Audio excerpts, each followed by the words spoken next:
You're listening to the Electronic Media Collective Podcast Network. Yeah, it's a mouthful. For more great shows like the one you're about to enjoy, visit electronicmediacollective.com. And now, our feature presentation.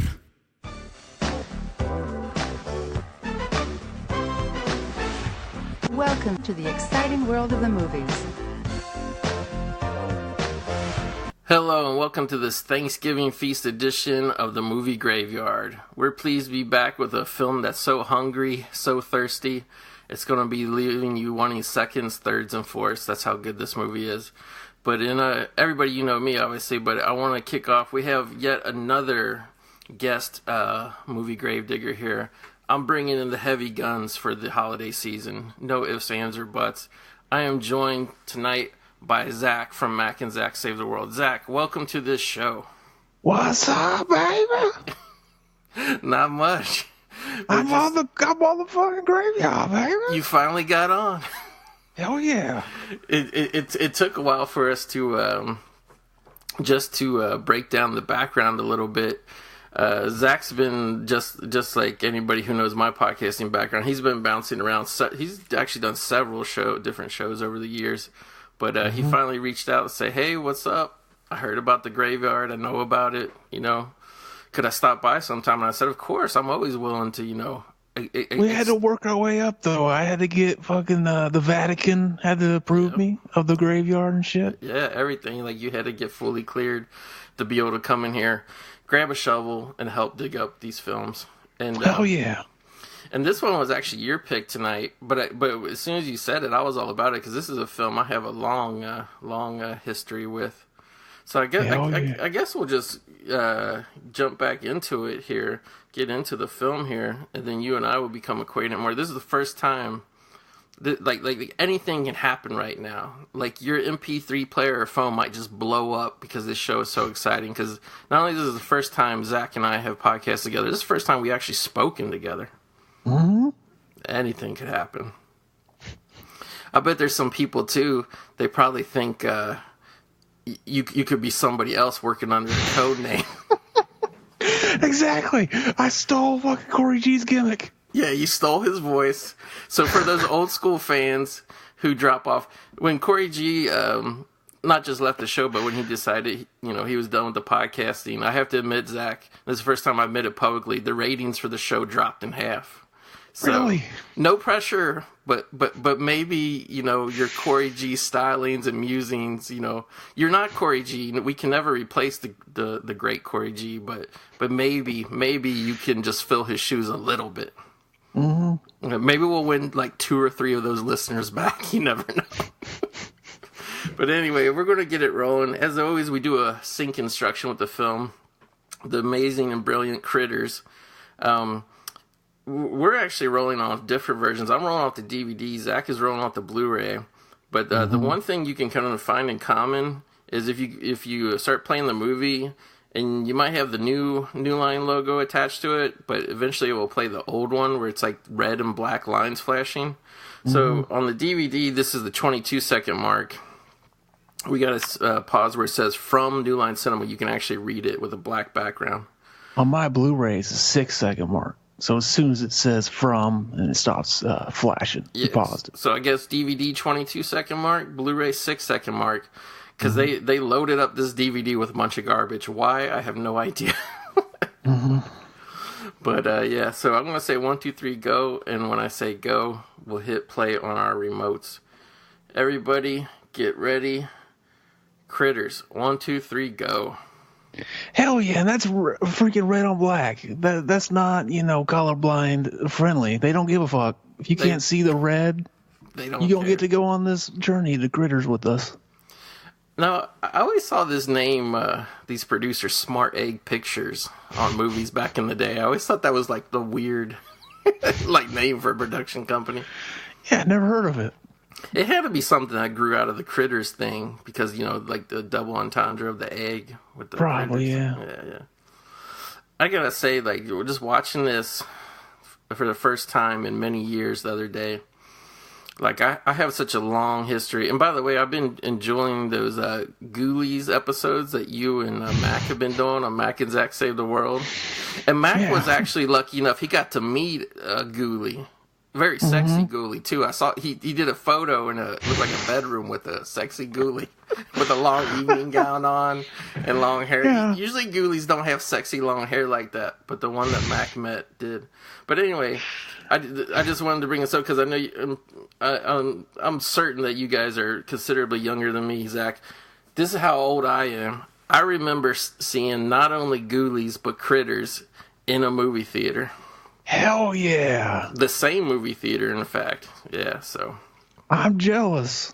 Yeah, and like, I guess technically Critters was kind of my first date. I was probably like 7 years old, and took like a friend. Like my mom and dad took me and this friend. Really a friend of the family, and I don't know why, like the girl made me sit with her separate away from my parents. So my parents sat in like the middle of the theater, and we sat in like the 5th row to watch Critters. Hell yeah. But Look at these. Oh God. I know. I got a real, like, basically the movie starts out in outer space, and I think this is what kind of separates Critters away from all the the other Gremlins ripoffs out there. Is this kind of starts out, I have like a real like low budget Return of the Jedi vibe with this. Like you're in this space prison, these dank and dark monsters. There's about 4 or 5 of them creeping around in the shadows. You don't get to see them real good. And then finally there's like this kind of like I guess he's like a quadriplegic gentleman. I don't know, alien. Yeah. He's got like a flying wheelchair. Never shows up again in the series. Never. They were just they didn't like him. They were like, fuck that guy. Bob Shea was like, the makeup rotted away and while it was in storage, we're not going to reuse the character.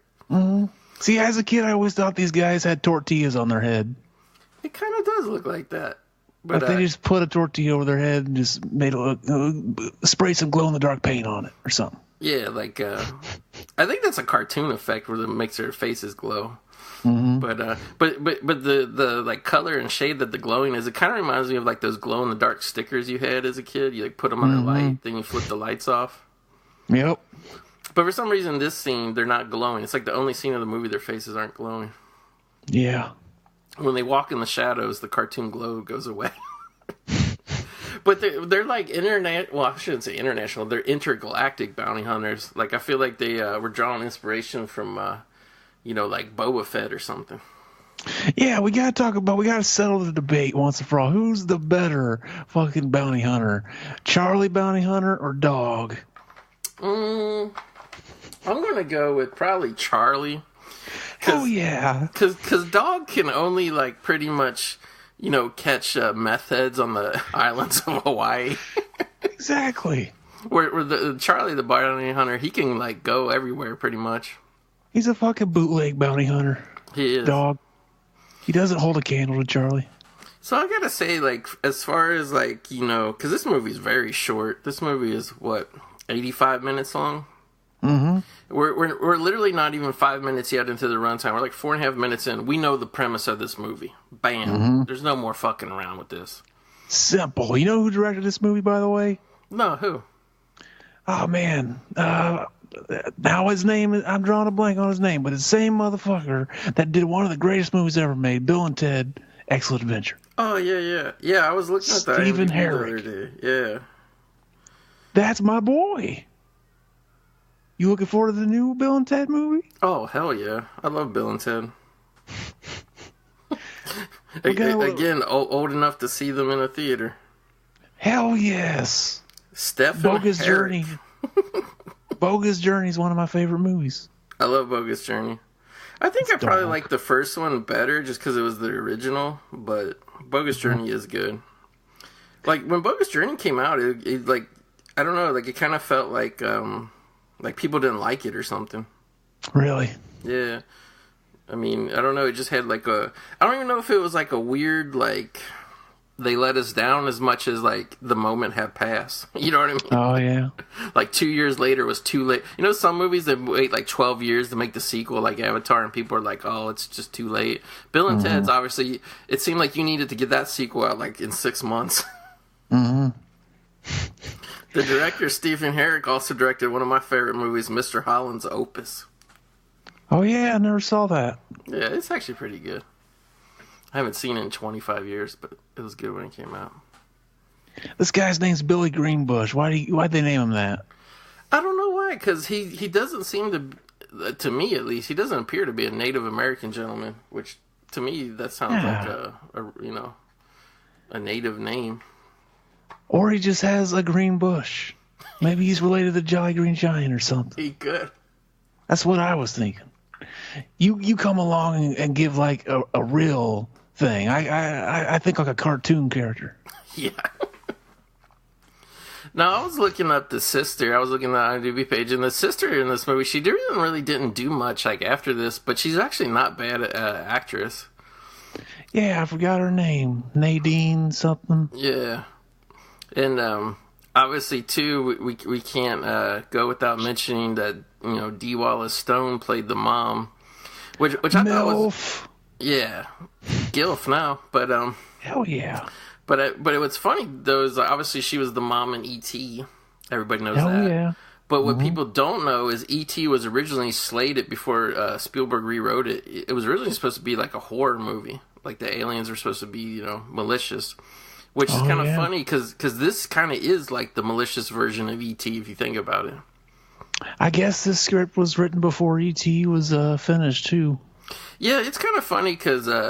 just for people who aren't old enough to remember, E.T. came out like around 82. Gremlins came out around 86. I'm sorry, 84. Didn't this come out like 86? Yeah, 86. So this being the late movie, the alien whatever movie to the picture, I guess. And ever since this movie came out, you get that upright to now, oh no, we were making Critters for years. It took us 10 years to make Critters. We were not influenced by anyone or anything. Not at all. Meanwhile, there's like a whole scene where a critter attacks an E.T. doll. Exactly. They might have put that in there just because Dee Wallace is in both movies. Yeah, I think they probably had to. A way to be like, yeah, you thought you saw the, a movie with the fucking the aliens in there? No, we're gonna take the cake. Yeah. We're gonna like you could almost argue, if you really want to be like one of these 2019 comic book nerds, you could almost argue that the critter attacking the E.T. plush doll was the beginning of the Critters versus E.T. cinematic universe. Hell yeah, that's what they need to do. Yeah. Who would win? Who would win out of all the freaking alien horror? Like Ghoulies, Critters, E.T. Is Ghoulies aliens, though? I thought they were demons. Yeah, they're not aliens. My bad. Yeah. They come out of the toilet. Yeah. They're shit demons. I'm thinking the alien, like the H.R. Giger alien, would probably win because literally it could kill all the other aliens by attaching to its face and like making new ones, you know what I mean? Hell yeah. We got Charlie, baby. So this is another, you don't watch a movie for like a long time or whatever. This is like another one where all of a sudden I had a shocking revelation when I watched this the other night, Zach. I remember Charlie as a kid. I thought he was like a funny guy, town drunk. Back in that days, the town drunk was always a comedic figure, not a tragic figure. But as soon as I saw him on the screen, I was like, holy shit. Take a look at him. Take a look at the way he's dressed. Even a little bit his hair, but especially his shirt. This is the character that Tom Hanks stole for Forrest Gump. Yeah. I swear to God, isn't it the exact same wardrobe? Like, exactly. What if that's it? What if he owes his whole career? Well, I guess that wasn't his biggest role. Well, I don't know. He was famous before. Yeah, he was famous for it, but that was, he mimicked Charlie the Drunk and got Oscar Gold. Mm-hmm. Hey, Charlie, he was in all the sequels, baby. He's in 2, 3, and 4. Until recently, the Sci-Fi Channel made a new one called Critters Attack, and he's not in that one. I saw that. I don't think he's also in the web series either. They made a web series for phones, and then they eventually... Oh, yeah, that's right. I haven't seen Did you watch either of those? Okay. No, I haven't seen past Critters 2, to be honest. See, I'm a big fan of the series. I like all of them. I even like 3 and 4. This is kind of funny, but when I lived in Los Angeles, I worked at a Best Buy in Burbank, and you know how all those movies, they have the the also Killer Clowns. They have all the creatures made by the Chiodo brothers. Mm-hmm. Well, like one of my jobs in the warehouse was to pack up people who did like big internet orders, you know. And like obviously being in Burbank, there's a lot of production companies. I had an order that I had to put together from the Chiodo brothers, so I packed it all up, and I kept hanging out like the rest of the day, peeking in because I wanted to meet them or at least meet somebody who worked with them when they picked it up. But I never did get to meet one of the Chiodo brothers. They picked that shit up, I guess, on my off day or something. Damn. And I was scouring I'll be honest, I was scouring the info on the order to see if I could figure out the address of where their offices were located because I was going to go down, ask for a job. Yeah, you can find them on Facebook now. They usually talk to you. Yeah, yeah. Oh yeah, here's that song they made for the movie. Yeah, so this guy. In the movie, he's the Johnny Steele, the rock star, and then the bounty hunters, because they have those tortilla heads, they have to like mimic, and I think that's kind of like the coolest part of the movie. They have to mimic somebody, so they mimic Johnny Steele, the rock star. But this guy, I looked him up. He actually was a musician, this actor guy. Mm-hmm. And he really did this song for the movie. Yeah. I don't know if that's really his hair though. Yeah, I always love these effects too when they're changing. Yeah, you get a little bit of cartoon electricity, but then they do like that wax dummy melt, like, and then like in reverse, so then it builds back up into the guy's face. Which, like, those are the type of effects that literally take weeks to make and then days to film because you have to slowly like melt the shit off. And I think there was a similar effect right in Return of the Living Dead with Tar Man. Mm-hmm. That's donk. It is. See, people, that's real special effects, not your hokey cartoon bullshit. Mm-hmm. Oh, yeah, we didn't mention Bradley Brown, the main kid in the movie. Oh, he looks like Powder there. Yeah, Grimes. Yeah, him and another actor in this movie they were on episodes of Next Generation Star Trek. Were you a fan of Star Trek at all? Like not extensively. I want to say I pretty much was pretty faithful with the first season of Star Trek Next Generation, and then I just slowly dropped off, catching episodes here and there. Scott Grimes now, he's on the show Orville, which is like that show. I see that. Yeah, is he palling around with what's his name, McFarlane, being butt buddies with him?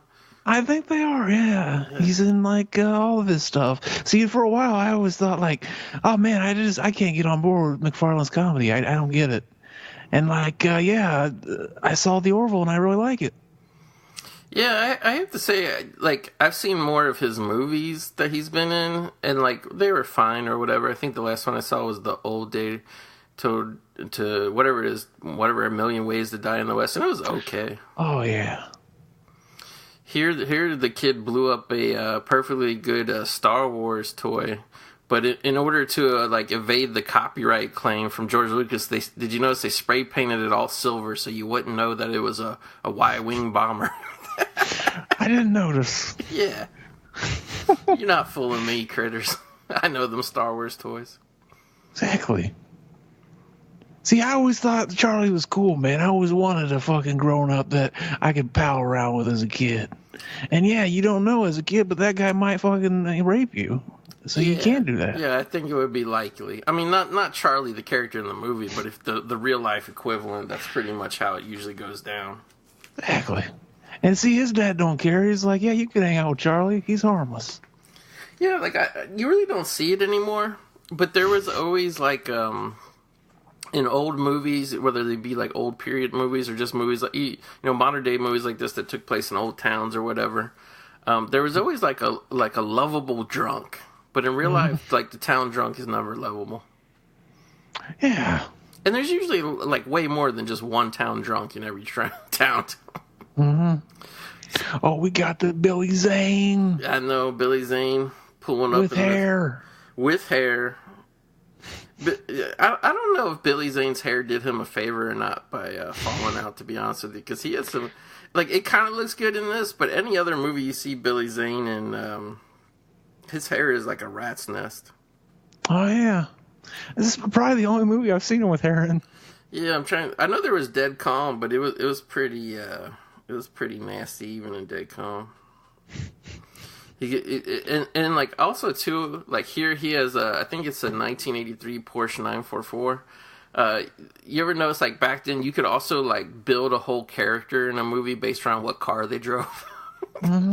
Like that's his only redeeming quality. Like that's the only reason that the sister is dating him. Yeah. Did you notice Charlie's kind of an idiot? He was like, "Oh yeah, I'm gonna try to shoot that can with this slingshot," and right behind the can was that car, and right by that was the chick. Yeah, he's lucky he hit the chick. Yeah, like, hit her right nice. Like to take a dent like that out, they're probably even back then probably be like at least $400. Billy Zane would have kicked his ass. He would have. And that's another thing too is Billy Zane, like he's like the new rich boy in town from I can't remember if they say he's from New York or what, but yeah, I have a hard time believing that a rich guy with a car like that would be such a nice guy and he'd be like all shucks and whatever. Like like when I seen how he was like being in this movie, it reminded me of his character from Demon Knight where he's like, "Oh, you podunk, oh shuck, oh gee golly chick motherfuckers." Yeah, I was going to ask you if you remember the first time you watched this too, and you already mentioned you saw it in the theater. I was going to say, like, I don't even remember the first time I watched. This is one of those movies that it seemed like I was born knowing this movie. You know what was so weird was I do remember very vividly because of how I described it, like going to see this. And it was actually like the theater that was like within walking distance of my first house I kind of grew up in. So I have I actually have more memories of that theater than anyone, which is weird because like I was like the youngest. Like we moved away from there when I was like 11 years old. But yeah, like I know I definitely watched it like on cable and shit like afterwards. But like it kind of blew me away when I watched this movie again, Zach. That like there's so many fucking parts that I remember like that were like not just vaguely familiar, but lines of dialogue, how people said them. Like, the way Billy Zane kind of talks here in a minute when his mouth is full of food or whatever it is. Like, there's so much shit in this movie. I'm like, I must have seen this movie, like, literally 30 times on cable. You know what I mean? Exactly. Oh, he's got the fucking mashed potatoes. That's donk shit. I know. And he's acting them like he's eating them like he's never had mashed potatoes before in his life. Because you know how like you scoop them up and you put like the big wad of mashed potatoes? He puts like a wad of mashed potatoes and you see he kind of like sucked them off. So then there was like more mashed potatoes left on like the base of the fork. That's not how you eat mashed potatoes. Hell yeah. Fucking noob. I know. Like, isn't it just weird, like, watching, like, Dee Wallace here? Like, she's too young and too pretty to look like somebody who has, like, teenage children, you know what I mean? Like, they should have got an older lady to play the mom. She was typecast at this point already. Yep, as the alien mom. Mm-hmm. And I kind of don't get the point of the punishment of, like they send the kid, because, you know, so it was really actually Charlie by accident, but, they send the kid up to his room with no dinner, and then, like, they just end up bringing him dinner, like, right after they're done eating anyway. They should just let him come down and eat. Yeah, that's how they always do. They always feel bad that I can't let that be how I punish my kid. He's gonna fucking starve to death. Right. But meanwhile, the kid's, like, becoming the Unabomber upstairs. Mm-hmm. I always thought that was just like a toilet paper roll that was taped up. It's pretty much what it looks like. Mm-hmm. Now that we're like 20 minutes in the movie, I guess it's a good time for me to turn on my subtitles so I actually know what they're saying. Now that they're just going down to the barn, he knows how to do it. Yeah, I didn't understand this. Like, they play it off like they're going to go out, like, I guess to see a movie or something. But, like, Billy Zane lets the girl drive his Porsche. And, like, they literally, like, what would you say that was about 25 feet? They pull it behind a barn that's, like, right next to the house. You're telling me the dad, like, it's not even hidden behind the barn. You can clearly see, like if somebody needed to, like, go somewhere, and actually they are going somewhere because the dad has bowling alley night or whatever, bowling league night. Yeah. Aren't they going to see that shit parked there? Like, aren't they going to know that they're fucking in the barn? Like, I completely forgot about that. Yeah, that wouldn't work at all. Makes no sense. Unless she was just figuring like, oh yeah, we'll do it real quick and then we'll leave. Yeah. Before he leaves. I will give credit to Critters is this kid's room is pretty messy. It's pretty realistic. Mm-hmm. You know, a lot of times like you see these 80s movies, and they have all the toys laid out perfectly. It looks like a child never touched them, you know? Mm-hmm. You know what, too? She might be one of those people that, like, she's got a fetish for her dad walking in on them. That could be. And I noticed, too, that when he was at the dinner table, the dad, like, looking back now, the dad kind of reminds me, he looks like an older version of Colin Farrell a little bit. If they ever remake the movie. Yeah, they'll get Colin Farrell. They should just have fucking Grimes come back and play the main character. Yeah, he looks about the same with his red-ass freckles and shit. And you know who they would get now, though? They have to get Jacob Tremblay, star of Room and The Predator. Oh, yeah. Remember when Jacob Tremblay, all 11 years old and like 73 pounds of him, he took on The Predator in the lowest grossing entry into the franchise yet. He's recently on Dr. Sleep, too. I was like, where have I seen that kid before? Yeah, I miss Dr. Sleep. I'm not playing in my podunk motherfucker town anymore. I'm very sad about that, actually. I saw it. What'd you think of it? I was a little underwhelmed. It wasn't that it was a bad movie. Like, if I had to judge it by, like, oh, yeah, it's, it's probably, right in the middle. But as a sequel to The Shining, I was like, I'm underwhelmed. Yeah. I don't feel like this continues the story. It just seems like he wrote something and was like, I want more people to see this, or read it, so I'm going to shoehorn Shining into it. Yeah, it's just like, that was like the one thing I was kind of apprehensive about with it, was I was like, it's not really a sequel to The Shining, so why are they, like, they did everything in their power to market it that way, and like you could tell that kind of wasn't really what was going on, but then I was like, well, this is kind of like an interesting premise on its own or whatever, but then I would just like, I never could, like, in my mind, Ewan McGregor never seemed like he was that little kid in The Shining. Yeah, he never does. Alike. Yeah, he's very like one-dimensional throughout the movie too. Yeah, I still want to see it though. I'll give it a chance. I'll watch it again. I'll have Netflix send me a Blu-ray through the mail like it's 2005, because that's the way I roll. This is a great scene. I always remember this from when I was a kid, when the alien spaceship flies over. Because Charlie was kind of like a Travis Walton type guy. He was always talking about aliens and shit and being abducted. And that's a great actual shot of like a fake little road and a spaceship there, though. There, like the miniature work, there's a few times it looks kind of fakey in this movie, but I would say 80% of the time, like the spaceship and miniature work and models and shit, for how low budget this movie probably really was, it's pretty good. Hell yeah. Johnny Steele. He's back. Look at that. Baby. He's playing on MTV and Outer Space. Like, I don't think they got cable out here in the middle of nowhere. He's just broadcasting terrestrially. The mom's watching him. I have to say I miss that. Like, you ever see like old movies where like the same shit's always playing on TV no matter where they go, or the same song's always on the radio? Yeah, because they could only afford one. Yeah, so like I don't know if you ever seen like the movie called The Last American Virgin.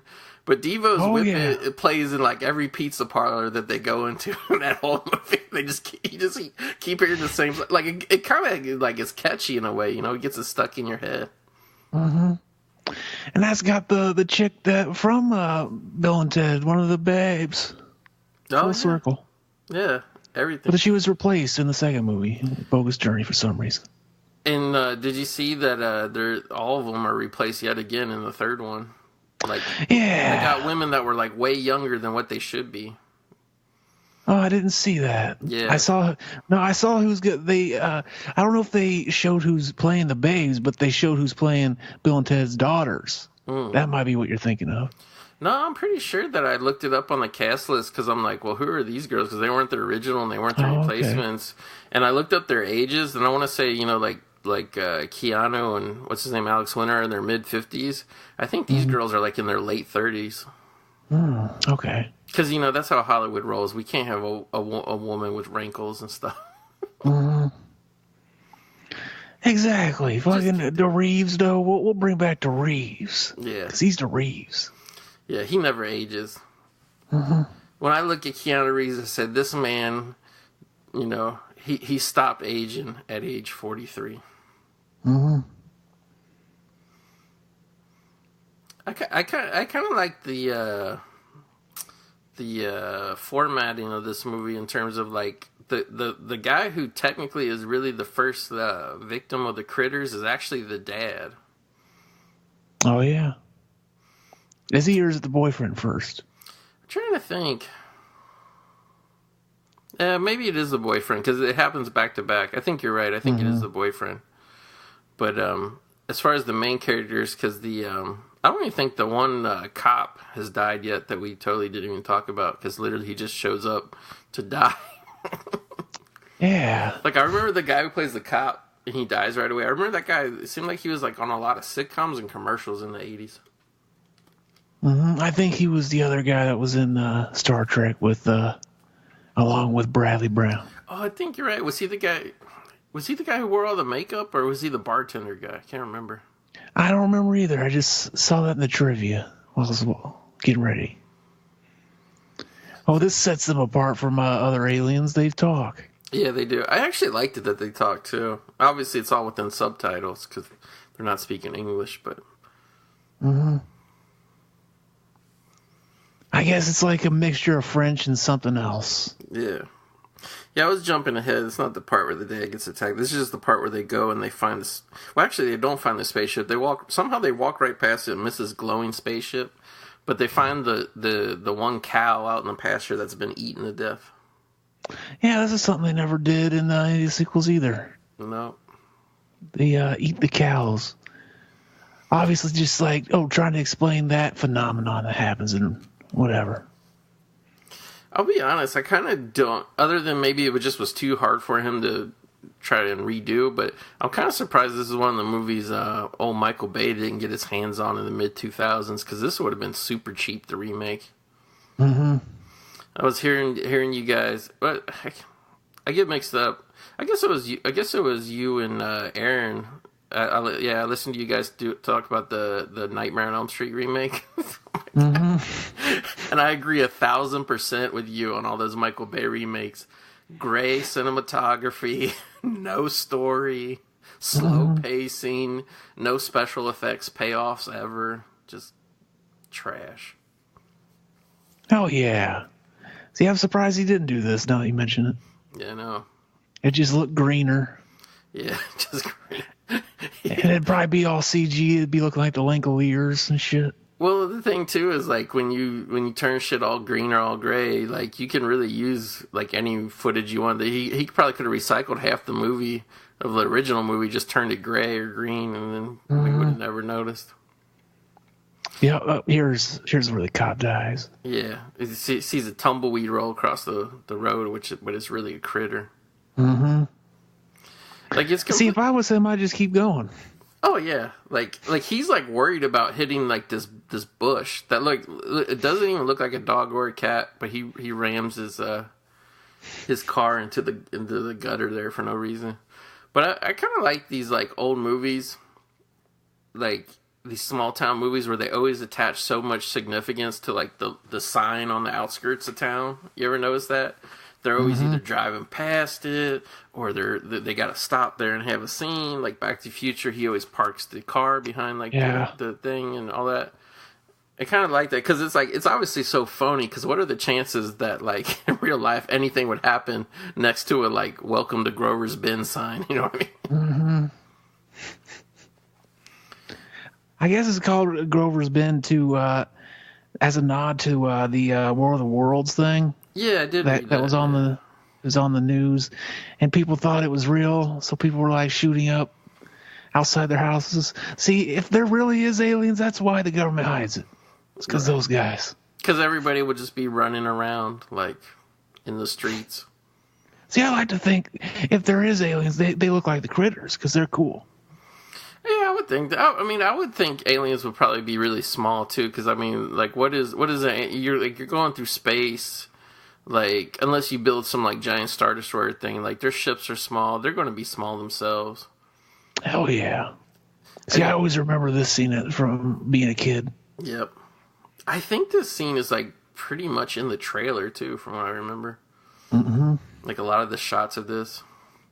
I still got my VHS copy of this, and it looks brand new. Really? Mm-hmm. How long ago did you score that? I was probably like 11 or something. Wow. I think I found it at Kmart before they went out of business. Well, Critters was, they still would have been in business when you were 11 years old. It's not like they perished in the last year, not 2 decades ago. Well, they went out of business in my town a long time. I forgot that the whole company went under. Yeah. Okay, that makes more sense.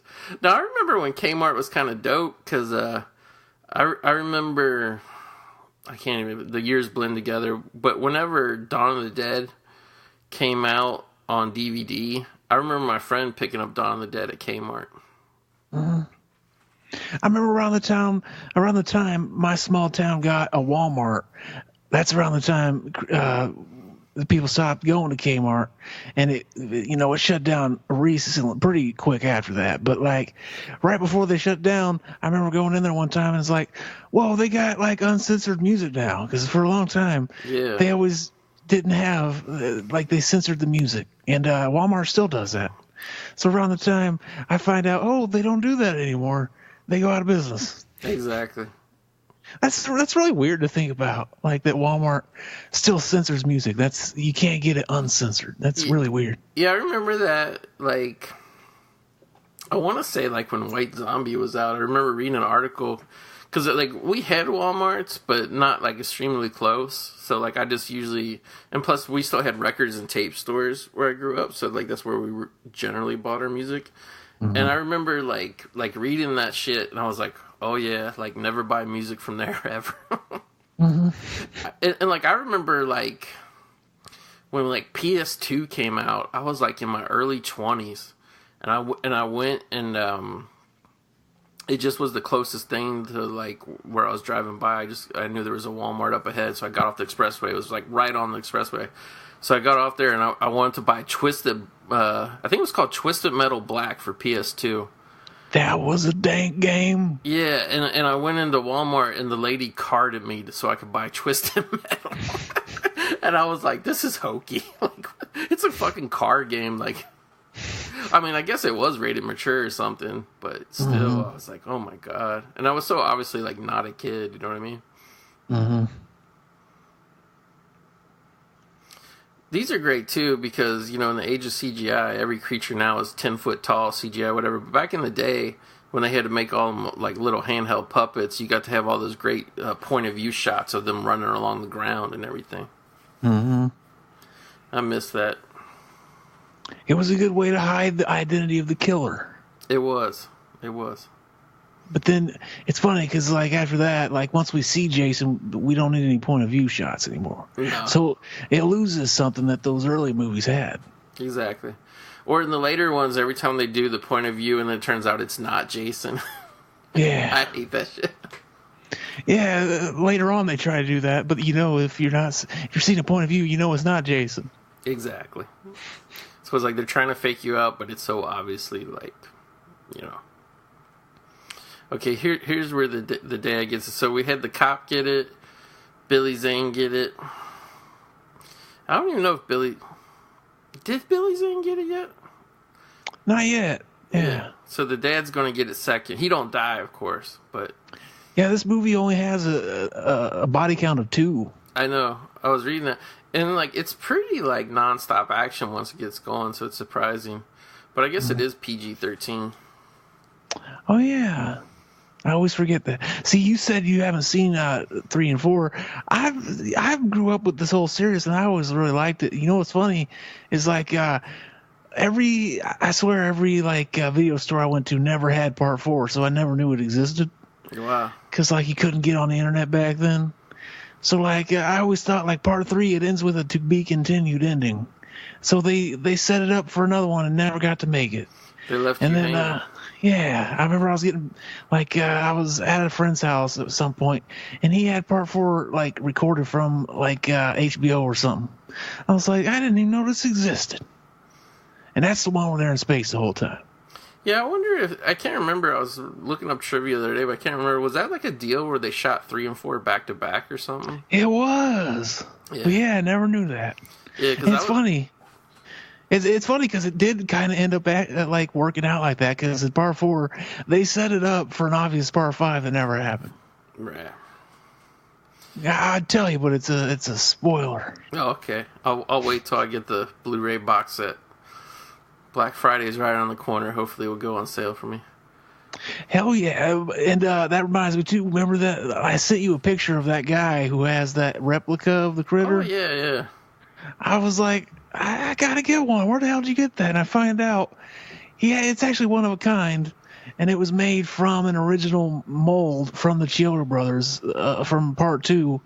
And I guess it was made by I forget his name, but he does a lot of effects. He did like Seed of Chucky and some other movies, like The Hobbit. But he made it, and apparently it's better than the originals because it's gonna last forever. He made it like last forever, and whereas the old ones, they fall apart. Yeah, they rot away in like a year or two. Yeah, and I guess he was at like a Comic-Con or something that the guy was at, and he offered us, like, can I buy that? And I guess he had to take out a loan to buy it. Holy shit. I don't know if I would take out a loan to... Yeah, he's a fucking Critters fanatic, though. Yeah, because I was looking at that one, too, that picture, and it's really good, because, like, the critter, it's not just, like, all black fur, like, it has, like, gray in its beard and shit. Like, it's really, like, detailed. Like, it literally is, like, screen-used quality. Mm-hmm. And I guess they used it for the box set cover or something. Oh, yeah. Yeah, it does look familiar. They might have painted it over it or whatever. You ever hear that weird story? There was, like, some kind of, like, Planet of the Apes box set or whatever. And, like, they wanted to put a picture of, I think, Dr. Zaius.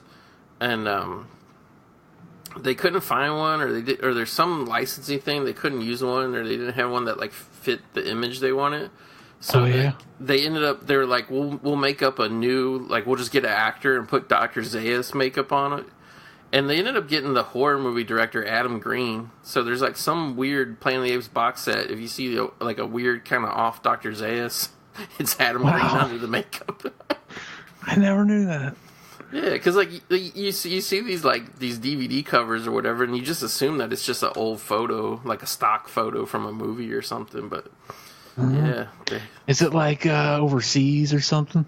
I can't remember what it was, and it was like some shit where like he wasn't like allowed to say for like a number of years that it was him. Oh yeah.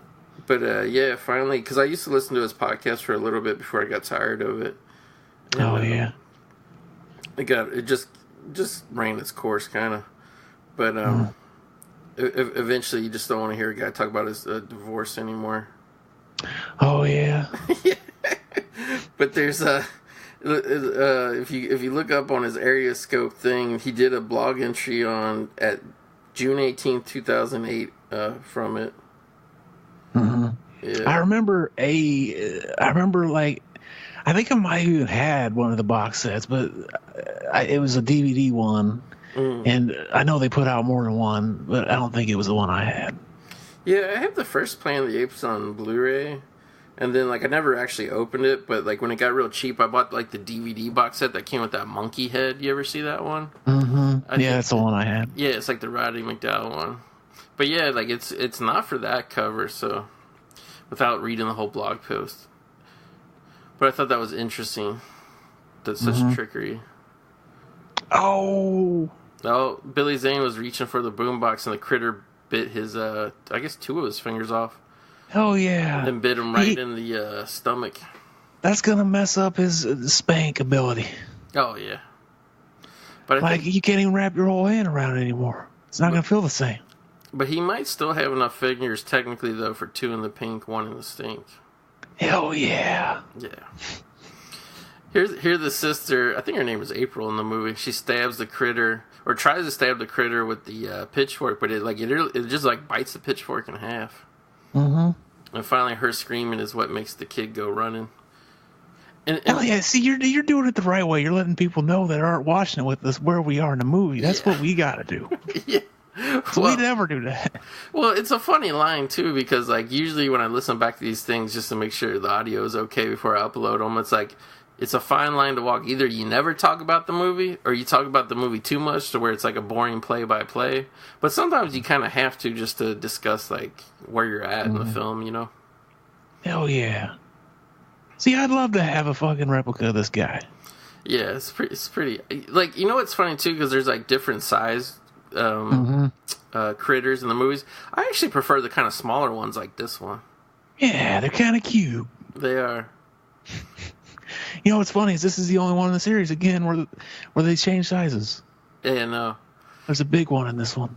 And apparently that was kind of like just came up with on the spot. Because they had spent all their budget making all these little critters. And then at some point, the director or writer or something, so it's probably Stephen Herrick or somebody, was like, we want to have a big critter at the end. And he's like, oh, we spent our whole budget like doing this, though. So they were like, whatever, just throw a fucking carpet on somebody. So it's just a really shitty costume. Yeah, it is like kind of the worst effect of the movie. And it's funny, too, because now that you mention that, because I noticed that, like, in the movie, there's, like, a line when, like, they're running by or something. I think it's, like, when they're all eating the chickens and chicken. Like, there's a line that's just, like, obviously looped in where somebody says they're getting bigger. But then there's, like, an actual scene where you see, like, their faces where they go, oh, my God, they're getting bigger later. And I'm like, yeah, you just said that, like, 20 minutes ago. Like they act like it's a big shock, even though somebody actually said it earlier in the movie. Yeah, they probably screwed that up. Yeah. It's like that Bruce Campbell thing, like from Evil Dead, where he just runs through the scene, and like 8 months later, they're like, "Could you say woodshed?" It's not really clear that you're running into the woodshed. So then woodshed. Woodshed. And it's so obviously dubbed in. It's so obviously. Did you ever hear that story about Kurt Russell on the set of Escape from L.A.? Yeah. Yeah. Apparently Kurt Russell and I guess his son, when his son was like young or growing up, used to like to watch Evil Dead 2 a lot, and they always loved the woodshed line. So when Bruce Campbell got to meet Kurt Russell said, "Can you just say woodshed?" That's pretty awesome. I can't remember which one it is, like Above the Law or something too. There's like a weird scene where, like, in a Seagal movie, he walks into a grocery store, and some guys are robbing or something's happening, and there's like somebody just like that's just casually walking out, and like they just loop in some line like, "Hey, how you doing?" Well, it's just like it's really like out of character, out of place there. Mm-hmm. It's weird how back in the day, like, after they made a movie, some motherfucker would sit in a room and be like, how can we improve this by just looping in random dialogue? Mm-hmm. He looks like he just wandered in off the set of Pet Sematary. He does. So we kind of skipped over the bounty hunters. That, like, they take human form so they can blend in on whatever planet they're on, in this case Earth, so they're looking like humans. So the one guy settled on Johnny Steele, like, right away. Yeah, this other guy's stingy. He can't decide. Yeah, he said something like nothing suits me or something. So first he like, you know, the first human they saw, like, in person, I guess, he imitated a dead cop who was, like, ripped apart, like, looked like a zombie, all pale, the blood drained out of him. Mm-hmm. So he came in, they think it's like the dead cop or whatever, and he sees the preacher guy, he turns into the preacher guy. And I always thought, like, even as a kid, I thought this part of the movie is, like really out of place, because, like, whoever the guy is that plays the preacher, like, I don't know, he just looks odd, I guess. He doesn't fit in as this bounty hunter at all. No, he just kind of comes off as, like, a more, I could say, like, a more pedophilia version of Brad Dourif. Fun fact, Brad Dourif was in part 4. He was. It goes full circle. He was, because when I was watching my rental DVD, they actually had the trailers for all of them, so I watched all the trailers, and I saw him in there. And I was shocked, because I was like, how the fuck did they afford Brad Dourif in a Critter sequel? Direct-to-video Critter sequel. Yeah. Yeah, after part 2, they all went straight to video. I know. Isn't it so weird that there was, like, a time and place in our culture where they made, like, shitty low-budget B-movies just to fill up a video store?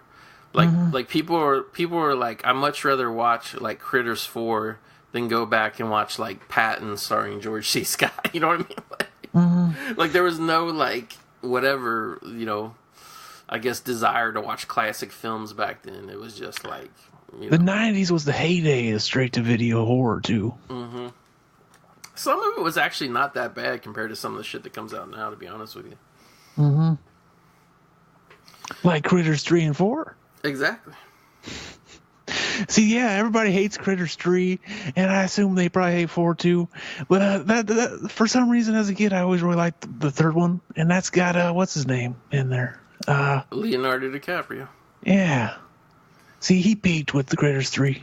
I kind of agree with that too, and like he's kind of like a little Muppet in it too. Like they caught him like right before like his growth rate. I wonder if he. See, I'm also old enough to where I was a regular viewer of the show Growing Pains, and I actually remember when Leonardo DiCaprio came on because what's his name, Kirk Cameron didn't want to be on as much, so they had to like find like a new whatever. So like they adopted some kid, and it was like a 12-year-old Leonardo DiCaprio. Mm-hmm. And it was just kind of weird. And then I watched him become like this whole big star, like maybe like 5-6 years later. Yeah. And I'm like, that's a fucking Growing Pains kid. Like, why is everybody pitching such a tent over this motherfucker?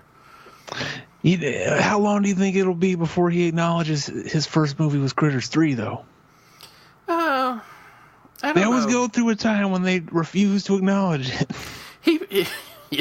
He probably would acknowledge it more if if they would have like spent the whole movie focusing on an ecological environmental issue. Because he's real passionate about that. See, he could just spin it that way. He say the critters are, an allegory for climate change. Exactly. Fucking, they're coming. They're gonna eat us all. There's like I don't know if it's like a GIF or what or how, because I don't think it was like on the original broadcast, but there's like some video I saw somewhere of Leonardo DiCaprio taking hits off a vape pen at like the middle of either Academy Awards or Golden Globes or something. Have you ever seen that? No. It's really weird. I guess he's he can't give up smoking even at the award show. He's got the dank shit in there. That could be too. I never thought about that. Well, you care about the environment so much. Stop blowing vape juice in everybody's fucking face. Yeah, especially with all this new stuff coming out about the vape. Exactly. If you vape with I think it's the vitamin E, you get the instant the lung AIDS, I guess. Yeah. Totally eats your lungs up in a matter of minutes. That earlier part just happened a second ago where the dad got bit like again in like his wound that they patched up. I don't know why that seemed like really gnarly to me when I was watching it the other day. Like the idea of getting bit a second time in like an already open wound. You know what I mean? Yeah, I was thinking about that. That always like made me cringe too. Like the idea of getting stabbed in your already stabbed wound. Yeah. But then if you think about it, that if anything, that wouldn't be as bad because it's already opened up there. I wonder what kind of just a weird thing we think about. I know. Well, it's kind of like just like that horror movie psychology of like you see somebody get cut in half, and like it doesn't faze you, but you see somebody get like a knife like into their fingernail or something. You're like, oh. Yeah. The stuff that we can feel when we see it. Yeah. Anything with your teeth. Oh, this is funny. I know. Donk. Yeah, the critter actually says fuck. I don't know how this got a PG-13. Yeah, this is back. Well, actually, part 2 has titties in it. This is back when they could show titties. Yeah, PG-13 movies too. PG-13. Looking at my Netflix little paper sleeve thing. Hell yeah. What did you think of the bowling pin shirts that are like a Ghostbusters ripoff? Yeah, this is, I think, the year after Ghostbusters, so they did that, yeah. I forgot to mention like 50 minutes ago too, but like when the bounty hunters were like channel surfing up in their spaceship, there was like a quick clip of a Klaus Kinski like outer space movie, and the guy who plays Charlie was in that movie too. He had like a shaved head. He played like a weirdo. Oh, so it's almost, he's kind of like an Easter egg too. I guess Charlie actually did like some writing on this movie too. Really? That's what it says. Unless it was just like maybe they let him ad-lib his own lines, and so we got a writer's credit or something. Sometimes that happens. I don't know if you remember this, but like way back when, there was like a lawsuit around Forrest Gump like after the movie came out and shit, some guy sued saying it was based on an earlier screenplay. Maybe Charlie was the guy who wrote Forrest Gump. That'd be awesome. He wrote it for himself. Yeah, and he got because he already had the outfit and everything. Did that guy's bowling shirt, the back of it, say "Honey Boy" on the back of it? Awesome. Honey Boy. Honey Boy. That's where Shia LaBeouf got the name for his new autobiography, Honey Boy. Shia LaBeouf. Remember that guy? Yeah.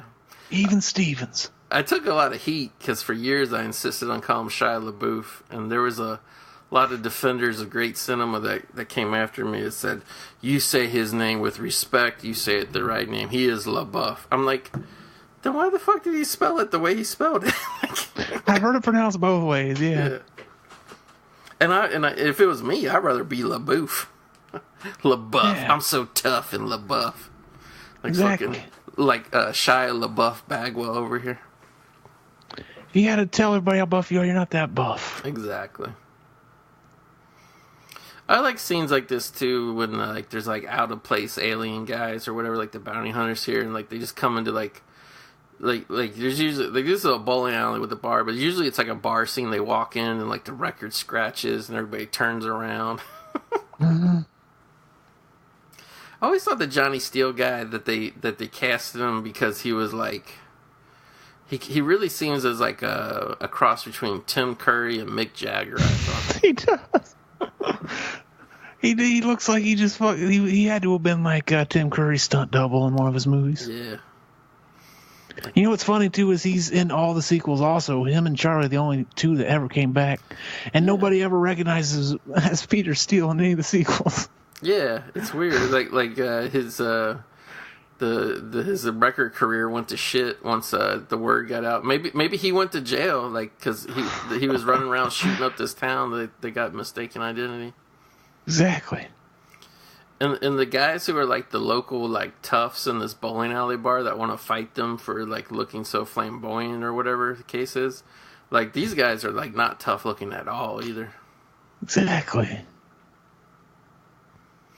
And that's a great line. Yeah, and the one bounty hunter ends up looking like Charlie the drunk, but somehow he's all like kind of half cleaned up.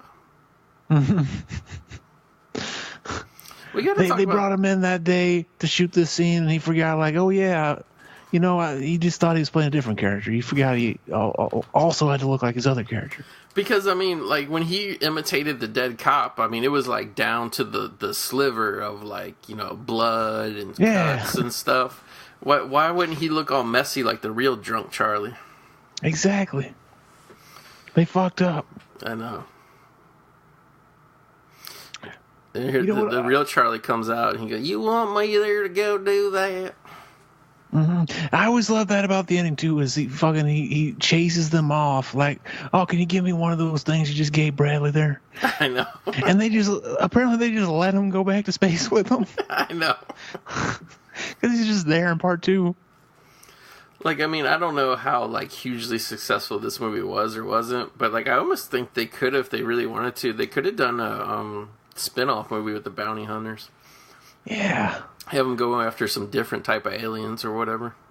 There was like a short film that's on YouTube called Bounty Hunter. Really? Critters Bounty Hunter or something like that. Was it like a fan-made thing that was like made years later? Or? I think so, yeah. I've never seen it yet. But yeah, I actually watched... I like Critters so much that even though everybody hated that Shudder series, I actually kind of liked it. I thought it was like... it's like if Lloyd Kaufman made a Critters movie. Yeah. Well, I knew it was really low budget because when they announced it was supposed to be, for Verizon V30 service, something like that, like whatever that is. Yeah, that ended up going under, yeah, I guess. It did. It was like some kind of entertainment conglomerate. But I mean, I'll say it again. I think Critters... I mean, it ain't like a huge fucking thing, but I think it's big enough they could do another like theatrical movie, you know? Mm-hmm. Yeah, have you seen the new Critters Attacks yet? I've only seen I can Critters finally 1 and say, 2. yeah, I can finally say there's a Critters movie I didn't like. Okay, there you go. Well, without giving too many spoilers away, what was it that didn't fit your taste there? I don't know. It's I've already forgot about it mostly. They didn't bring Charlie back. I noticed that. Like, why wouldn't you bring Charlie back? He's in all of them. Yeah. But they brought back Dee Wallace for like 30 minutes of screen time. They did that thing. Like, oh yeah, we got a big name from the old movies, and you could tell they just showed up a day. Yeah, if you're not going to get Grimes to be in it with her, I don't know why you would get her, to be honest. Mm-hmm. But I haven't seen the plot of the movie, so I can't judge it. I already forgot it. Well, to be fair, because I listen to some of your podcasts, it does sound like you watch about 35 movies a week. Because every time you talk to either Aaron or Mac, it's always like, "Did you see that movie?" And it's like, "No, I haven't." It's like, but you're the one who's seen everything. Yeah, I don't know. I'm a big cinephile. Nothing wrong with that. See, like, I'm the pedophile of cinema. Like, if I see a film, an underage film, I just want to touch it and look at it naked. The newer and younger the film is, the more you want to see it. Exactly. Actually not, but it sounds good anyway. This is actually, for how like kind of tiny this house is, this is some good action that they kind of staged in here with just burning the critters up, and he shot the ceiling fan and it came down and hit the critter. Mm-hmm. I always like this part where the on fire critter rolls and jumps into the toilet. Yeah, I saw people saying that might be an homage to Ghoulies. Yeah. I mean, this film has it all. You got Ghostbusters themed bowling shirts. You got the scene coming up with the E.T. Doll. You got Charlie. You got Charlie from Forrest Gump. You got Tim Curry from the Rocky Horror Picture Show. You got the sheriff guy here playing the same greasy ass sheriff that he played in Blood Simple. He kind of plays the same character in everything he's in. Like, I swear to God, that's the same cop uniform he wears in Blood Simple. Mm-hmm. You got Lynn Shay here, always playing. It was shocking to see Lynn Shay is like not an old woman in a movie. Yeah, like it was always weird. Like it's crazy how big she is now, because she was always kind of in these movies, like in the background somewhere. Well, that's what happens when your brother owns the movie studio. So. Are they brother and sister? I never knew if they were married or... No, yeah. I always thought they were husband and wife till I read their biographies or whatever, and I want to say it was that, what's it called? Shockwaves? Whatever that... It's changed so many different affiliations, but there's this one big horror podcast where they did like an hour-long interview with her, and she explained it all, and she was like kind of doing her own thing as like for a while as an actress, and then finally her brother started calling her to put her in the New Line movies. But by the 90s, she wasn't even in New Line movies anymore. She was everywhere. Oh, yeah. See, I want to say I always recognized her from this movie. So, like, I was watching, like, Nightmare on Elm Street, and I'd be like, the teacher, that's that lady from Critters, though. Yeah. I'm fucking weird. I know I've said it on other shows or whatever, but, you know, everybody kind of has their jam when they're a kid. And for me, like, my big thing as a kid, even though I probably didn't put two and two together, but looking back, like, a lot of my favorite shit as a kid was New Line Cinema movies. Because I was huge into Nightmare on Elm Street. I was always 3 times bigger into Nightmare than I was Jason. It was always my favorite of the 3 major killers. And then I really liked both Critters, but especially the first one. And like, one of my favorite movies of all time. You ever see that other New Line movie called The Hidden? I think so. It sounds familiar. Yeah, it came out, I want to say like it came out around 87. It was like kind of a little bit like in the Terminator vein, but it was an alien from outer space. Like, again, the theme's always recurring in New Line movies, but it was like an alien from outer space came that was like this like giant, like basically cockroach that would go down people's throats and control them. So it's like there's a huge crime spree where like all these like, you know, regular people just start killing people and like they don't know why. It's a pretty awesome sci-fi action movie. I'm not sure if I saw that. Yeah. And I know there's a bunch more. But even when I got older, like all the Chris Tucker movies and shit, I always liked New Line Cinema. And it's a shame. You probably know what happened, but they dismantled the whole studio because Bob Shea had greenlit to make Lord of the Rings, like the trilogy, and the assholes that owned AOL, like literally fucking America Online, they bought Time Warner, and they were like, it was before the first Lord of the Rings movie came out, and they're like, you greenlit a trilogy for $130 million? What if it bombs? So like they literally just dismantled the whole fucking studio. And then the irony of it is AOL like drove Time Warner like so into the fucking ground that the only thing, within like a couple years, the only thing keeping everything going was the fucking Lord of the Rings movies grossing so much, hundreds of millions of dollars. I actually didn't know that. I always thought like he just retired. No, yeah, they pretty much forced him out, unfortunately. That's crazy. Because like if you look up to like the lead up to like literally right before they did the Lord of the Rings, they were still doing a lot of low budget movies, and like even during, like they did some kind of medium budget shit.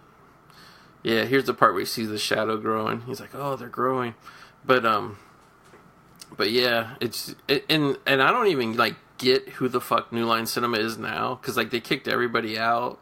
They kicked Shea out. They kicked Mike DeLuca out, who really like ran it and developed all these early movies. And I don't know, like occasionally some movies still do come out under New Line, but I don't know who the fuck works there anymore, because it's like none of the original people. It almost seems like they use it as a genre thing. Like if they're making a sci-fi movie or horror movie, they'll put that logo there. They're like, we don't want to sully the great Warner Brothers name. Put this New Line garbage. But it's like, yeah, it's like none of the same people. Yeah. So we can thank, well, really AOL, but even Lord of the Rings. They probably would have torn it apart anyway. Because AOL was like really fucked up. They were really hoity-toity.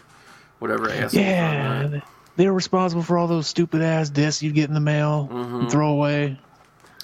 Fuck that. I worked at a video store, and people used to come hound me for those discs, because like out in the lobby we had like a little rack that had like Auto Trader magazines, like free magazines. And I don't even know who would come, but somebody would come like once a month and fill it up with those little discs, you know? And I always get like, it's almost like drug addicts, like, I'll suck your dick for some internet. That it was coming, you got any of those discs behind the counter? I was like, we don't have those. Somebody comes to fill those up. Here it is. Here's the E.T. doll. And then he rips the E.T., or I guess he bites the E.T.'s head off. Mm-hmm. And this is like a great, like, this kind of where you get the what I would call, the Critters Mischief theme. He's ripping the doll apart, and all the other critters, like, why are they going so crazy, like ripping up all the bed sheets? And this is basically, I think this is a response to the gremlin. That was the first shot of the big giant critter. You can tell it was just a guy with no, yeah, because when you watch Critters, I mean, not Critters, when you watch Gremlins and it plays that one song where it's like, dun, dun, dun, dun, dun, like they're just always like having fun and giggling. Like the first half of the movie, the critters really aren't like that. I mean, they're mischievous, but they're just more all about eating fuckers and killing. But somehow, like in the third act of this movie, they're all about having a good time. They do it in part 2 also, the hungry heifer scene, which I actually like better than this movie. That scene. The mischief scene's great. It's been probably 20 years since I've seen Critters 2, but I still remember that theme song. At the hungry heifer, you never get a bum steer. You know, like, especially nowadays, Zach, because, like, you know, we have all these, whatever you call it, streaming things, making a million movies, a million TV shows. Like, I feel like the art of like watching and rewatching shit that you liked over and over and over is like kind of gone, you know? Like, yeah, I kind of miss the old days when you would just like watch the same shit all the time because that's all there was, you know? Like, yeah, I do. I miss it too. But yeah, nowadays it's like a lot of times I get in the mood where it's like, oh yeah, I'm not in the mood where I want to completely pay attention to a movie, so I'll put in something I've seen before, and that's the only time I ever do it now. Because usually it's like, well, if I'm paying enough attention, I can. Why watch something I know I like? Because it's like I got all the shit that I haven't seen, and I could just see something I'd never seen yet. Right. You always feel like you got something to be watching. I know. Yeah, that was where the Sasquatch critter, like, you just seen his arm reach through the wall. Somehow it reached through a wall and a dresser. I guess a window, and then it reached through a dresser to grab April and then to let her go. He's got a long ass arm. He does. Even though their arms are kind of small in proportion to their size. I know. like insanely long. Like and like when you see him later, he's big, he's human size, but I don't. He's not big enough for that arm. Yeah, he don't have a 22-foot long arm. But like I never really put two and two together until seeing again that when you look at the Critters poster that has the big critter, like I guess that is the giant critter. I just thought it was like an out of proportion just picture. Yeah, he's just closer to the camera. Yeah. I actually got the original poster for 2 and 3. Really? Mm-hmm. I got I don't have the better poster for part 2 with them in the critter ball. I got basically it just looks like the part 1 poster with the 2 next to the critter. I seen that. Yeah, I seen that. I was looking up posters the other day and I saw that and I was like, was that like a teaser poster where they didn't even have like the new artwork made? Yeah, I want to say the one with the ball on it is only a video poster. It might be because they didn't want to spoil the big spoiler that they turn into a ball. Mm-hmm. But like when they turn into a ball, aren't they like eating shit that they run over too? Mm-hmm. Yeah, it's just like as they roll over, they all open their mouths and bite you. Mm-hmm. They roll over a guy laying on the ground. Yeah, and he's just like a skeleton or something. Yeah. Here's a fun fact. Charles Chiodo based the design of the Krites on Looney Tunes character Taz, the Tasmanian Devil. Here's a fun fact. After Charles Chiodo admitted that publicly, he was sued for copyright infringement. Really? I mean, why would you say that? It's so obvious. Yeah, I didn't know that one. Yeah. So yeah, here the bounty hunters are just destroying their house, blowing it up. But to be fair with Critters, you kind of have to like blow everything up just to get them. Mm-hmm.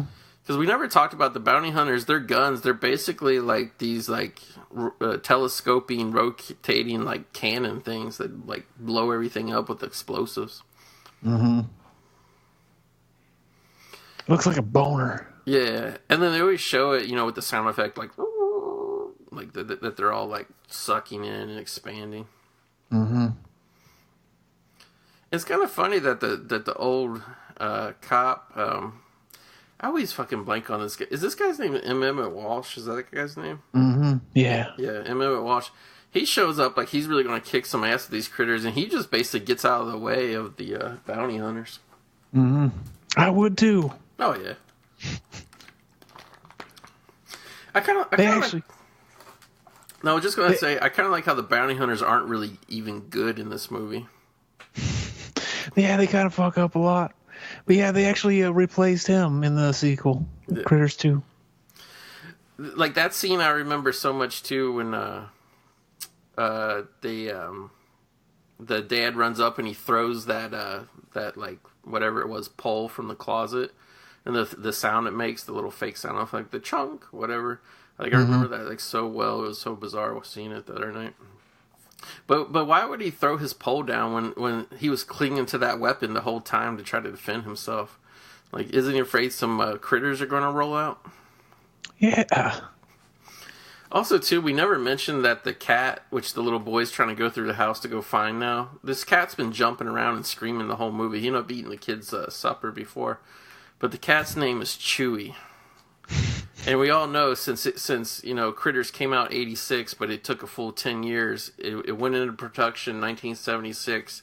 I think George Lucas seen a rough cut of either the work print or maybe he just saw the script, and that's where he got the name of Chewbacca from. Oh, really? Yeah. That's crazy. Because everybody involved with Critters will tell you, it was being made before everything. I didn't know that. See, you know more about Critters than me.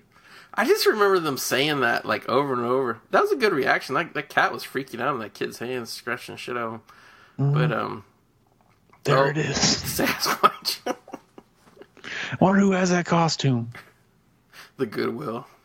I remember seeing like an on-set picture of like the whole crew, and one of them was wearing that costume, and it looks it looks hilarious in broad daylight. Yeah.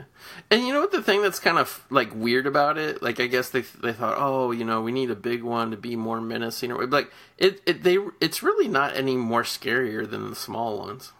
Mm-hmm. Like to me, the small ones are actually scary because they roll away so quick. Mm-hmm. Whereas that thing, I kind of had to what do you call it? Suspend my disbelief the other night that the bounty hunters wouldn't be able to blow that thing up as it lumbered away. Mm-hmm. They probably they were probably like, oh well, it was probably while they were making it, they probably knew it was like, oh yeah, we're so limited with the electronics, maybe it won't seem like these are as you know, I don't know, because they did get better on the electronics for the second one. Yeah. Well, I'm sure because this one probably made money, they probably gave them more of a budget to work with the special effects. Mm-hmm. Speaking of special opportunities, I just want to take this time to let everybody know from our good friends over at Quiver Distribution. Hit up your local VOD retailer. Check out The Fanatic, starring John Travolta, Academy Award-winning John Travolta, directed by Limp Bizkit frontman Fred Durst. The Fanatic, now playing on VOD systems everywhere. That's right. The Biscuits Limp, babe. I think it was you and Aaron. I couldn't believe one of the episodes I heard you guys talking. You guys were like rattling off all the names of like all the Limp Bizkit albums. You guys knew them all. Yeah, it's pretty sad. Yeah. $3 bill, y'all. Yep. Like, I know the first three. I know the $3 bill. What was the Significant Other? And then Chocolate Starfish. Hot dog flavor. After that, I never knew about what was it, Golden Cobra or whatever.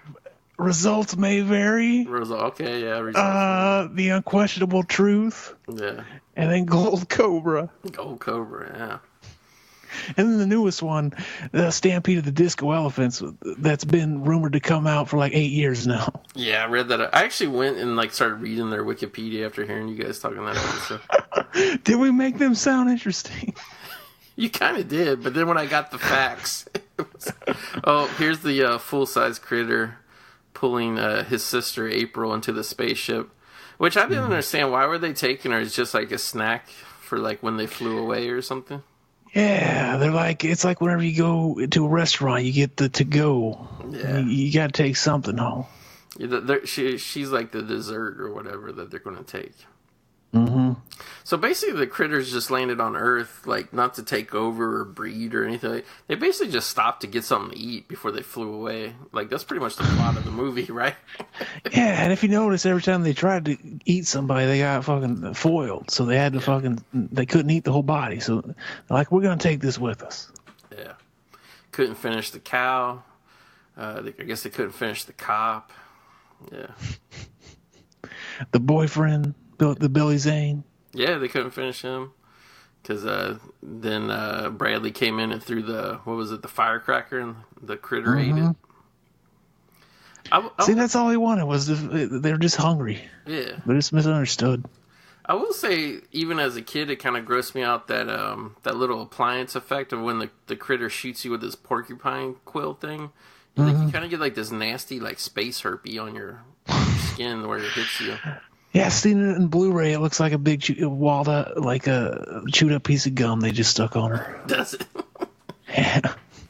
I always, this is kind of like, we haven't really talked about this too much, because this is even though there is an ensemble cast, all these different characters, it doesn't do it as much as other movies at the time did, but there is like a thing of like, these movies back then, Zach, were like, I guess to get kids into the movie, there'd always be like a young kid who knew more about what was going on than all the adults or anything, and he knew what to do, and he knew how to save shit.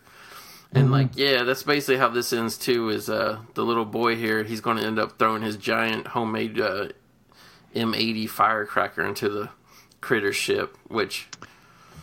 See, he's lucky. Like all that time he spent studying like these terrorists or something. Yeah. Maybe he bought that anarchist cookbook, or whatever that was. Yeah, he did. The one that gets you on all the FBI watch list, and you buy it or something. He forgot to light it though. Yeah, well, he couldn't. His lighter wasn't working, but Charlie thankfully has a Molotov cocktail. See, fucking, that's why you need a town drunk around. Exactly. They always got the fucking whiskey in their pocket. That's gonna save your life one day. It would have been great if Charlie just would have done like a flamethrower. Like he just would have because his breath is so alcoholic, he just could have blew his breath over the flame and made a flamethrower. You know what's funny too is in real life, he probably would have thrown that and the rag would have just fell out of it. Exactly. That always seems to happen. So they don't. I don't think they really even show it that clearly. So he throws a Molotov cocktail in there. And then obviously it's catching on fire, but they don't really even show that for that long. But I guess you're supposed to surmise the fire eventually lights the firework. Is that what you thought, Zach? Yeah, it does. It never shows it actually anything happening inside. They just kind of fly off. You assume, it didn't work, and then it finally does.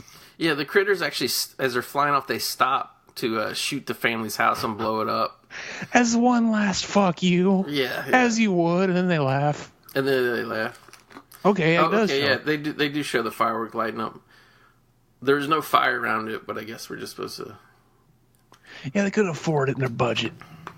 Could you imagine a kid's homemade firework blowing up a spacecraft that's thick enough to fly through outer space? Yeah, it's not made of wood. Probably they should have showed it next to the fuel tank or something. Mm-hmm. But you know what's funny though? That big moment of the critters blowing up and all that bullshit, it really means nothing because they were leaving anyway. Yeah, they won already. Yeah, the critters won. I mean, whether you kill them afterwards or not, they still won. And they didn't even kill them all. There's some left over. I think they really had this kid, Grimes, running around nonstop because he's always dripping sweat in this movie, and everybody else is completely cool and clear. Not a drop of sweat on them. Mm-hmm. They probably just sprayed him down. Yeah, here comes the part of Charlie. Hey, could you give me one of those gizmos you gave Brett? Meanwhile, he's chasing a guy who literally stole his face. And then he just leaves. Yeah. So they're like, yeah, you come with us. It's like, okay. I don't fucking like Brad enough. Yeah, they really don't say it's not like they show them Charlie getting in the spaceship with them. He's just chasing them, following them away. It's hard to believe they actually took that annoying ass drunk with him. He promised to get cleaned up if he could just go to space. That'd be if you were going on vacation or something and you picked up a homeless guy near the freeway ramp by your house and just took him with you. Why not? He's kind of funny. Yeah. This the only special feature on the original DVD releases of this. Yeah. None of the sequels had any special features except for the trailer. This one had a. It's funny because it's the only thing they actually have that is technically a special feature. It's an alternate ending of the movie. They don't list it in the package at all. Mm-hmm. They don't they don't put a special features part. They make it a fucking what are those called? Those Easter egg. Yeah. Easter egg. Yeah. Yeah, I had to find it and then just. It's basically the same. They stay fucked. Their house stays fucking broken down. Yeah. So they literally and I would have thought that this would have had to been the original ending, even though it wasn't. I guess they did a reshoot, but it seems like it would have took this end part where the whole house somehow basically it falls apart in reverse motion, so it looks like this big pile of rubble is actually reforming into this house. To me, this looks like this special effect would have cost more than the rest of the movie combined, kind of. Yeah, because they probably had to build a house and then tear it down. And again, Critters being, it took so long to be in production. In no way is that like the ending of Weird Science where the old busted up house like completely fixes itself either. Yeah, they probably noticed the same thing we just did. Like, the Critters won. Like, what does it matter that we can't have them stay fucked? Like, we need their house to be normal. And how weird is it that the bounty hunters had the power to do that? Because the little boy pressed the button on the little remote control they gave him. So instead of them just doing that themselves to give these people their house back, which also, too, they halfway blew up inside. I mean, even before the Critters completely demolished it, it was pretty fucked anyway. Mm-hmm. But the bounty hunters weren't even nice enough to use the remote control themselves. They're like, here you go. And if you figure out how to press the buttons on this magic thing. Mm-hmm. And then part 2, it doubles as a way to call them. Right. Yeah. That's how they call them back, because the critters are there. Because here we see there's critter eggs in the hen house. Which, how long is it going to be before they go out to the hen house and notice those? I think about 4 years, because if you notice how young the boy is in this one and how he's like a grown man in the sequel. But aren't you supposed to believe it was like 3 days later? Something like that. Yeah. Actually, no, I think it starts out with him coming to... His family's already moved out. Okay. And he's coming to visit his grandma. Yeah, that's right. He visits the grandma. Yeah, I need to see that guy. I gotta grab that box set here soon. But yeah, when you brought this up, I was actually pretty psyched to do it, because it's been a long time since I've seen it. And it was another thing that was weird. Do you remember this? Well, I'm sure you do, because I heard you talk about this movie. But even though it came out like 4 or 5 years after this, in the first Teenage Mutant Ninja Turtle movie, they have Raphael going to the theater to see Critters, the first one. Exactly. Probably because it was a New Line Cinema movie. Exactly. But why was he seeing such an old movie? Yeah. And then in the Nightmare on Elm Street Part 3, that scene where he pulls her through the TV, that scene starts out with her flipping through the channels as she watches Critters for a little bit. Oh, yeah. You're right. I do remember that. Maybe they were just like, man, Critters never got a fair shake. We want to beat this into people to watch that movie again. Talk about... New Line was the originators of the whole cinematic universe thing. Yeah. I just noticed that Nadine, the girl that played the sister, she was on Munchies.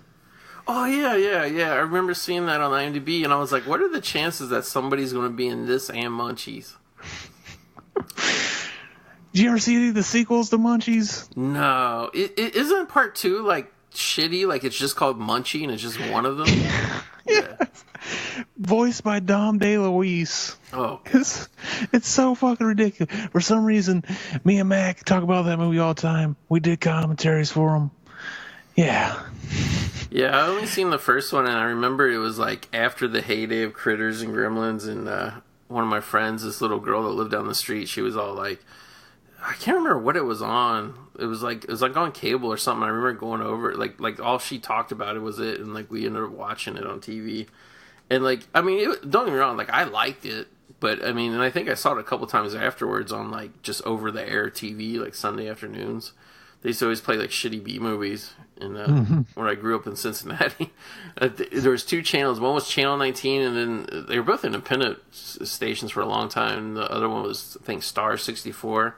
And like for years, there was a few years we didn't have cable, so I would always on Sunday see what movies they were playing. Fucking Munchie was always on there. Oddly enough, Jennifer Love Hewitt's first movie. She's like a kid in it. In the first Munchies? Yeah. Oh, okay. Yeah, I always forget it every time we watch it. I bought it a couple years ago. I don't even know why. I guess because it was cheap, but I've never watched it yet. But I bought this movie called Hobgoblins. You ever hear of that? Oh, yeah. I haven't even watched it yet. It might even... It was like one of those Vinegar Syndrome ones. Mm-hmm. And I was like, I don't know. I think I there was a time period where I bought like maybe 5, 6, 7 Vinegar Syndrome movies. And then like just movies I've never even heard of, but I'm like, oh, this looks, whatever. They were like $16. So I was like, yeah, I don't buy those ones anymore. Vinegar Syndrome recently put out one of my favorite slasher movies growing up, fucking Psycho Cop 2. Really? You ever see it? I don't think so. They put out one of my favorite slasher movies too. I think it was last Black Friday. I picked up The Cutting Class. Oh yeah, with Brad Pitt. Nice. Yeah. And Jill Schoelen is in that one. Yeah, I really like Jill Schoelen, and I still haven't watched my Blu-ray because I have the DVD of it and I watched it so many damn times. But Cutting Class is like always on. I don't know which is, because right now I have Showtime and Stars, and one of them like the real shitty channel that's like not even in high def. Like every other night I flip through, they're playing Cutting Class. So people are still discovering. Like Brad Pitt can't disallow that one from his filmography because they're playing that shit every night on cable. I need to send you. I got a file. I ripped the movie. I need to send you Psycho Cop 2 because it's freaking hilarious. It was directed by the same guy that did. You ever watch Detroit Rock City? Oh yeah, Rifkin. Yeah, he went under a fake name for it. Really? Was there like what's the story behind Psycho Cop 1? Is it good or? Actually, no. It's not very good. It's very B movie. But part 2, it's the same, but it's just hilarious. Yeah, Adam Rifkin actually did some good movies early on. I want to say there's one about two guys on a road trip that he did. I think I saw a few years ago. It was pretty good. I think it had like Peter Berg or somebody in it. I have to look it up. I could be being mistaken, but yeah, I like some Rifkin shit. I'd fuck with it. He did that weird ass dark backward movie. I haven't seen that one. That's a weird one. About like a stand-up comic that grows another arm out of his back or something. And then just makes it part of his act. You know, that sounds familiar. I might have seen that like years ago or something. I forget who it is that's in that. But yeah. So that's it for Critters. I'm looking at the menu screen. You got play movie, setup options, select a scene, original theatrical trailer, more from New Line, and DVD ROM online features. You ever pop in a DVD every now and then, and it tells you if you put it in your computer, you can like read the script online? I remember that. Yeah, I was never able to do that. Yeah, I wonder if anybody ever did it, to be honest with you. Yeah. They're like, why would I want to read? I'm watching the movie. Exactly. I think I can't remember what movie it was. I think it was actually a New Line movie. Maybe it was the Freddy box set, the DVD box set. But I remember doing that one time, and then like it loaded up the screenplay, and I'm like, why am I looking at this? See, if they had the original screenplay, did you know that movie was originally going to be directed and written by Peter Jackson? Which one? Freddy's Dead. Oh, Freddy's Dead? No, I read because one of the guys that used to always write for Fangoria wrote one of the drafts, like David Shaw or something like that. And like they did like way before the movie got made, they did like the whole development hell of it. And like I knew that Peter Jackson, what was the thing he was going to do? It was like a cult of Freddy worshippers or some shit like that. No, that's Freddy vs. Jason was going to do that. I think Peter Jackson's was like, it was going to take place a couple years after Part 5, and basically all the kids were like, they think Freddy's a joke, so they'll like dare themselves to go to sleep. That's the one where they go, they like take drugs and then like they all beat them up in the dream world. Yeah. I think that actually would have been kind of interesting, to be honest with you. Yeah, especially if Peter Jackson was doing it with his older horror movies stuff. Yeah, like Meet the Feebles and all that shit. Mm-hmm. Yeah, I mean, I don't want to like shit on him because I don't even know what he's trying to do now. But back in the day, Peter Jackson was actually I'm actually really, really like The Frighteners. You like that movie? I like that movie, yeah. Yeah. It's kind of like a nice mix of like the leftover 80s sensibility with like the 90s, you know, because you got Michael J. Fox in it playing like a quirky, wacky character, you know? Mm-hmm. But yeah. Probably the last movie he got to play with that kind of character. Yeah, I agree. Can't even think of what he did after that. And then all his disease things set in, but sucks. I was a huge Michael J. Fox kid. But that's it for Critters. Any last parting words? I mean, I think this movie is like, you know, seeing it again as an adult too. Like, I mean, I don't like judge harshly movies that I loved as a kid. You know, some you rewatch as an adult, some are better than others. But watching this again, it's pretty for what it is. It's pretty well made and constructed. I think the cinematography is actually really good. Like even on this shitty ancient DVD, like some of just the shots and stuff, the composition, the lighting, like I think it's actually like I would actually put it above the, it is very B-movie-ish with the critters and stuff, but I mean, just the production of the movie, I think they did a really good job on it. Like, it's not like a super cheapo piece of shit or anything. Yeah, the whole Critter series is actually one of those series that, like, I can't judge it as an adult, because every time I watch it, I feel like I'm a kid again. Yeah. Like, I've been watching it since, I don't know, it's just, it was always in rotation with me for some reason. Yeah. Yeah, like, I took a break of a few years from it, but apparently I watched the shit out of it because, like, I knew this movie almost by heart, firing it up the other day. Mm-hmm. So, yeah, so that's it for Critters. I want to thank you, Zach, for stopping by. Thank you. No problem. Why don't you tell everybody everything you're involved in? Yeah, you check it out, Revival House Network. We got, we got Mac and Zach Say the World. It's the network, and then we got different podcasts on it. Mac and Zach Say the World is one of them. BTM podcasts. It's pretty donk.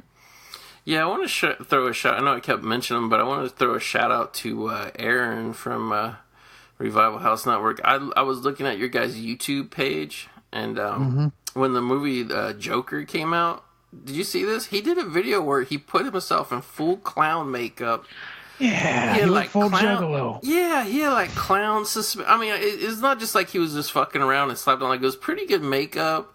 He put on like a whole like not like a silly like clown whatever like puffy outfit, but he had some like weird clothes on. Like he did like I think he did suspenders and shit.